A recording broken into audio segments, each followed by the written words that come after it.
जगाची. एक होते शिवाजी, भीती नव्हती जगाची. साथ होती आई भवानी व जिजामातेची. फुलांचा इतिहास कळ्यांनी लिहिला, रात्रीचा इतिहास संतांनी लिहिला. आज आम्ही येथे स्वाभिमानाने जगतो, कारण आमचा इतिहास राणी छत्रपतींनी लिहिला, राणी छत्रपतींनी लिहिला. सन्माननीय व्यासपीठावरील मान्यवर व येथे उपस्थित माझ्या मैत्री.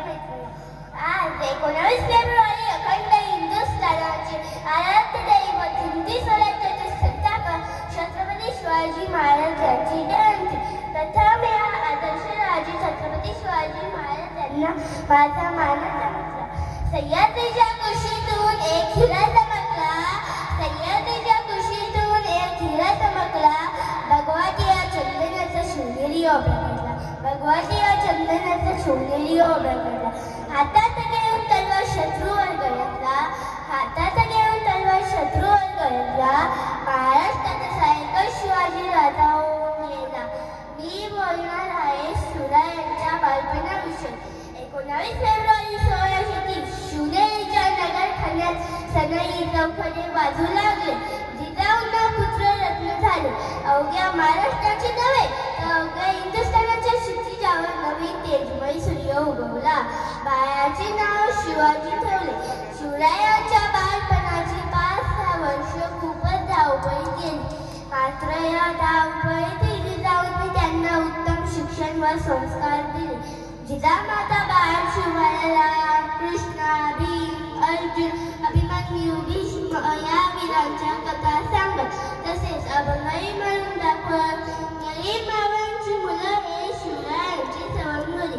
शिवराय विविध खेळ खेळत जंगलातील प्राणी पक्ष्यांचे हुबेहूब आवाज काढत, मातीचे हत्ती गोले व किल्ले बनवत. मावळ्याच्या मुलांना शिवराय खूप आवडत असत. शिवराय त्यांच्या घराची मिरची भाकर आवडीने खात.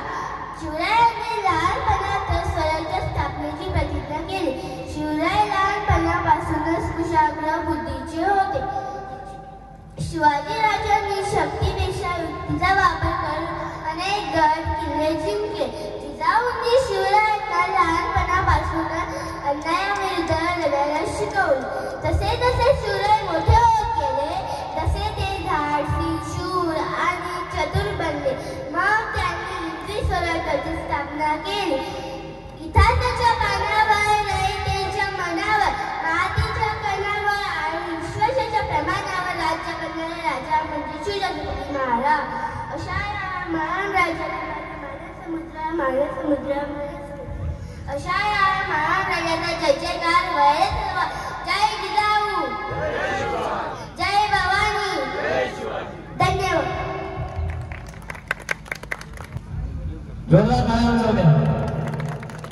खरं तर अशा पद्धतीची शिवजयंती साजरी झाली पाहिजे. खूप मनाला समाधान वाटतं. असा प्रतिसाद मिळाला तर पुढील वर्षी येणाऱ्या काळात याच्याहून अधिक मोठ्या उत्साहाने आपण शिवजयंती साजरा करू. आता पुढील